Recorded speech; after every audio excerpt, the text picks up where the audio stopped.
coisa eu selecionei para estar mostrando para vocês aqui nesse módulo que a gente vai falar sobre culinária saudável. Gente, praticar uma alimentação saudável não é tão difícil assim não, pelo contrário, tá? Quanto mais simples, mais certo, mais saudável você vai estar executando no seu dia a dia. Então, praticar culinária saudável não é difícil, nunca vai ser monótona a partir do momento que você coloca a mão na massa, né? Uma dificuldade que eu vejo na maioria das pessoas para seguirem dieta é porque não tem essa dinâmica de culinária. Então, infelizmente, a cozinha ela requer paciência, foco e prática. Então a gente tem que colocar a mão na massa, sim. E óbvio, e com amor. Porque não adianta também você estar com raiva, que você vai empregar também para o seu alimento aquele sentimento. Então tem que ir de coração aberto, tá bom? Veja só, eu selecionei aqui o que é interessante vocês manterem na sua cozinha para que dessa base vocês tenham mais criatividade e muito mais sabor e nutrientes biodisponíveis para vocês estarem consumindo aí. E praticando a culinária funcional, você vai estar prevenindo vários tipos de doenças, essas doenças que são hoje tão pertinentes, né, no mundo moderno, tá bom? Mas vamos focar no que é mais prático, tá? Então veja só, gente, eu selecionei várias coisas aqui que são coringas na culinária saudável, tá bom? Então assim, primeira parte eu queria falar um pouco sobre ervas e temperos, isso é fundamental. Depois eu vou mostrar mais próximo a foto dessa imagem aqui, que está com vários tipos de temperos que são importantes a gente ter, tanto são ricos em antioxidantes, como vitaminas e minerais, ótimo para o metabolismo e que vai dar muito mais sabor, fazendo com que vocês eliminem um pouco o uso de sal.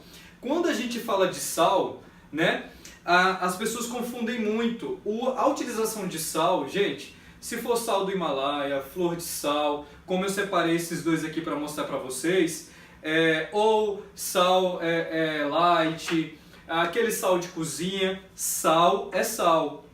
Não pode ser usado em excesso, tem que ser usado com moderação. E para você evitar o uso em excesso desse tipo de ingrediente na cozinha, tem que caprichar nas especiarias, nas ervas, para poder você reduzir o consumo do sal, ok? Então, por exemplo, sempre é bom ter açafrão, curry, páprica, tem dois tipos de páprica, a doce e a picante, a pimenta vermelha, que é pimenta rosa, tá? Cebola, alho, alecrim, tomilho, salsa, coentro, essas ervas e especiarias é que vai dar aquele toque especial no sabor das suas preparações. Então dá para utilizar em vários tipos, tá? Algumas receitas que eu forneci para vocês, eu estou sempre colocando alguma especiaria, algum tempero, para que vocês também tenham um sabor diferenciado e reduzam o consumo de sal, ok? Para fugir um pouquinho da salada típica, que é só feita de alface, a selga é uma opção muito bacana. Dá até para fazer caldo, sopa com ela, como a misoshiro, que é uma sopa japonesa muito saborosa, tá? Gente, ovos é um alimento riquíssimo e de valor biológico fantástico. A proteína dela é ótima, né? A concentração de ômega 3 na gema de ovo, isso aqui é um ingrediente coringa na culinária saudável, tá? Você não tendo nenhum tipo de alergia, dá para fazer várias coisas com ovo, tá? Para revezar um pouquinho os carboidratos, né? Além dos tubérculos que a gente está utilizando bastante, tanto no e-book aí de receitas eu mandei para vocês, a gente pode estar utilizando a leguminosa, como por exemplo o grão de bico, ervilha, lentilha, e revezar um pouquinho os tipos de arroz. Por exemplo, eu separei aqui o arroz negro, para quem nunca utilizou. A coloração dele assim escura é porque tem mais fonte de antioxidantes, então vale a pena fazer essa troca também, não ficar só no arroz integral, né, como a maioria das pessoas ficam e muitas vezes fazem sem sabor ou não sabem fazer de forma mais para que deixe ele mais macio, tá? Depois a gente pode ver até dicas sobre isso, como manter um arroz mais soltinho, integral. Gente, partindo ainda para os carboidratos, olha esse tipo de macarrão que é um bifum, né, feito de arroz, também é uma dica interessante de carboidrato. O grão de quinoa, que também é um ingrediente muito versátil na culinária saudável. E já que a gente está falando dessas preparações aqui, desses tipos de alimentos, os alimentos que são assim secos, os grãos em especial, eles são ricos em um fator antioxidante, que é importante a gente aumentar a biodisponibilidade dele e também retirar alguns fatores antinutricionais que ficam também presentes nesses alimentos em grãos.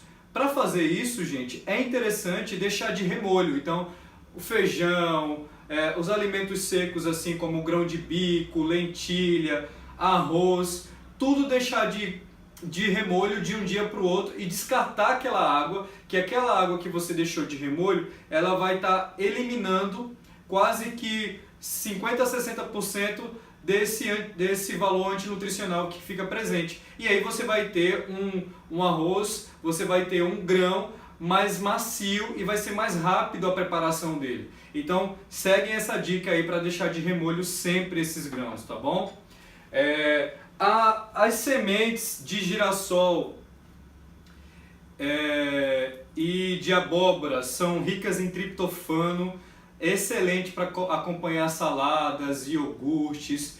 Dá para dar uma pré-aquecida rapidinha, né, para liberar um pouco mais os óleos essenciais deles antes de servir. Então só dá uma esquentadinha numa frigideira pré-aquecida sem nenhum tipo de gordura, só para liberar o óleo essencial que tem nessas sementes. Vale a pena a gente utilizar. Gente, shiitake é um alimento muito versátil para a gente estar fazendo aquele dia de plant-based, tá? Que é interessante um dia, se vocês puderem, como eu ensinei para vocês aí durante o desafio, para fazer um dia sem proteína animal. Esse alimento aqui é muito interessante, rico em fibra, proteína, tem bastantes vitaminas e minerais. Ele desidratado, você pode colocar de molho e em rapidinho ele hidrata. Aquela água que você hidratou pode ser utilizada para fazer um refogado. Enfim, é super versátil, vale a pena vocês conhecerem o shiitake. Tem outra variedade de cogumelos, né, aí mais frescos que vocês podem utilizar também. Pessoal, os chás são interessantíssimos, criar um ritual para começar a utilizar eles, né? Por exemplo, sempre pela manhã fazer 1 litro de chá e deixar na geladeira e ir utilizando ele durante o dia. Eu separei o verde e o hibiscus, mas existe uma variedade enorme, tá? Eu no consultório sempre mostro vários outros tipos bem interessantes que vocês podem fazer uma misturadinha utilizando gengibre, cavalinha, canela, tá? Então, os chás eles são diuréticos, laxativos, digestivos, pode usar ele quente, gelado. A utilização dele continuamente, pelo menos 3 xícaras ao dia, auxilia bastante no metabolismo. Naquela fase onde as pessoas estão querendo queimar um pouco mais de gordura, ele também funciona como um fator termogênico, tá? Tem presença de cafeína, então dá para utilizar também como um pré-treino em alguma preparação, ok?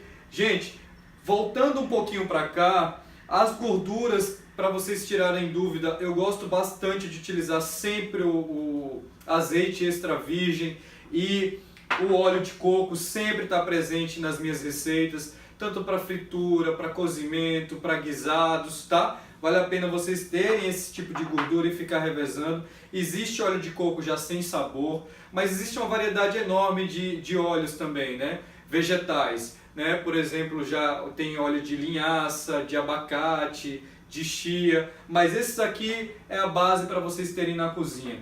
Vinagre de maçã, que é um fator antioxidante bem legal, tá? Vale a pena vocês utilizarem em saladas. Então, alguns produtos industrializados, como pimenta, né, aquela tipo tabasco, pimenta do reino, para moer na hora, mostarda Dijon, todos esses ingredientes aqui dão um sabor diferenciado.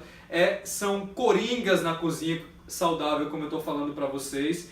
Gente, e as frutas? Óbvio que as frutas, a gente não pode ter medo de consumir as frutas, né? As frutas, independente de vocês se preocuparem com carga glicêmica, consumir fruta é super saudável, né? É só você manter uma ingestão correta, não exagerar na porção e seguir de acordo com a recomendação individual de cada um, tá? Então sempre eu tenho algum tipo de fruta aqui com carga glicêmica alta, média, enfim, sempre tenho banana, sempre tenho abacate, sempre tenho pitaia, sempre tenho uvas. São frutas que dá para você revezar nos lanches, em shakes, em smoothies, que fica super saboroso, né? As especiarias e os grãos, eu sempre gosto de mostrar, principalmente esses aqui, que a gente pode utilizar também em chás. Então eu vou fazer uma receita super rápida aqui para vocês, de uma misturadinha que é super bacana, termogênica, para vocês utilizarem no cafezinho, no pré-treino, num shake que vocês estão fazendo, que aumenta também aí a capacidade energética para quem vai fazer atividade física. Gente, mas utilizar cravo da Índia, anis estrelado, cardamomo, tá? Essas especiarias aqui que são utilizadas bastante em doces caseiros, também pode ser utilizado em chás. E eu gosto muito de ter sempre gergelim para servir em alguma preparação que eu faço, tipo saladas ou então algum tipo de pão que eu faço em casa. Gergelim preto e branco também é uma utilização super bacana, rica em fibra, em óleos essenciais, né? A presença de gordura saudável também existe neles, tá? Eu separei alguns ingredientes aqui, utensílios na verdade, para mostrar para vocês, que eu acho que também são importantes vocês terem na cozinha, como eu já falei dos alimentos que a gente gosta de conservar mais. Por exemplo, esses aqui, se forem utilizados para levar para o trabalho, se forem aquecidos, sempre procurar utilizar as embalagens de vidro. A tampa pode ser até de plástico, né? Como por exemplo, esse vinagre que eu trouxe aqui, ó, para mostrar para vocês, ele é livre de bisfenol, que é um disruptor endócrino, né? Um produto químico que é o bisfenol, que geralmente vem nos alimentos, nas embalagens plásticas, então é bom a gente estar evitando. E essa embalagem aqui desse vinagre já é livre de bisfenol, mas quando você pega uma embalagem de vidro, ele não libera nada para o alimento. Então, além de ser um ingrediente, aliás, um utensílio que tem uma durabilidade muito grande, ele não contamina o alimento quando é aquecido ele. E a conservação dele, esse utensílio, ele dura mais tempo do que aqueles de plástico, né? Não tendo contato plástico com o alimento, pode ser utilizado, como por exemplo assim a tampa, né? Agora o vidro, ele tem uma durabilidade muito maior, não tem liberação de substâncias químicas quando a gente aquece ele, e é uma opção muito mais inteligente. Eu uso até, por exemplo, para colocar as ervas na geladeira, né? Por exemplo, aqui está alecrim, e aí eu tenho uma durabilidade muito maior. Isso pode ser usado para colocar alface, acelga, guardar aqueles alimentos que ficam geralmente dentro da geladeira e que tem uma durabilidade mais curta. Aqui ele vai ter uma durabilidade muito maior, você fechadinho em vidro e sem entrada de oxigênio dentro da geladeira. Então você vai ter aí as folhas, as ervas por muito mais tempo para você utilizar na sua cozinha. Os utensílios são importantíssimos, uma faca boa, os utensílios que são de silicone, né, que têm uma resistência maior ao calor, também devem ser utilizados na culinária, porque aí você, quando for mexer na panela, não tem liberação também de fator que vai contaminar o alimento, produto químico, né? E a faca, geralmente essa daqui que eu utilizo, é a faca do chefe, que aí também faz toda a diferença um corte sendo bem feito. Outros utensílios que eu utilizo na cozinha, bastante, são essas formas de silicone, são mais fáceis de desenformar e práticas de usar, né? Então tem resistência muito boa, e bolos, cupcake, muffins, fica muito legal ser feito aqui, as porçõezinhas para lanches, né? Como a gente tem de opção aí no dia a dia fazer bolos para lanches, bolos funcionais, saudáveis, esse tipo de utensílio funciona melhor. As panelas, gente, por exemplo, o antiaderente ser novinho, né? Não está desgastado. Então é importante, quando você tem aí a utilização diária desses utensílios, que eles estejam em perfeita condição de uso. Não adianta estar liberando aqui, soltando essa proteção, que isso vai contaminar o alimento. E a tampa sempre é bom estar utilizando, né? Eu sempre faço omeletes, ovos, legumes assados, refogados. Há uma panela que eu acho bacana também, são as de cerâmica, tá? Mas tem de aço inox, tem de aço cirúrgico, existe uma variedade muito grande, vai depender do seu investimento, ok?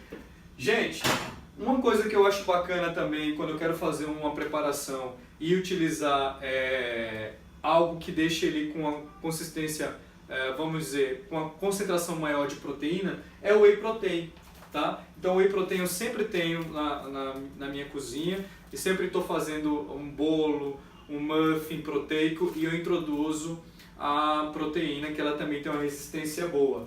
De suplementação, já que eu aproveitei e separei aqui, é bom estar chamando a atenção de vocês que utilizar a suplementação sem prescrição de um nutricionista é o maior erro. Você acaba investindo em algo que muitas vezes não está sendo utilizado de forma correta para você. Ou muitas vezes você não tem nem necessidade. A base da alimentação é comida de verdade. E quando você tem isso na prática, a suplementação ela se torna quase que desnecessária, tá? A única coisa que eu mantenho também aqui para me dar uma energia, geralmente é cafeína em cápsula, que tem uma comprovação segura, né, que a gente pode utilizar, tem uma utilização média segura de até no máximo 420 miligramas, que aí não causa toxicidade. Então a base que eu sempre tenho aqui na minha cozinha, que eu quero usar para culinária, é o whey protein.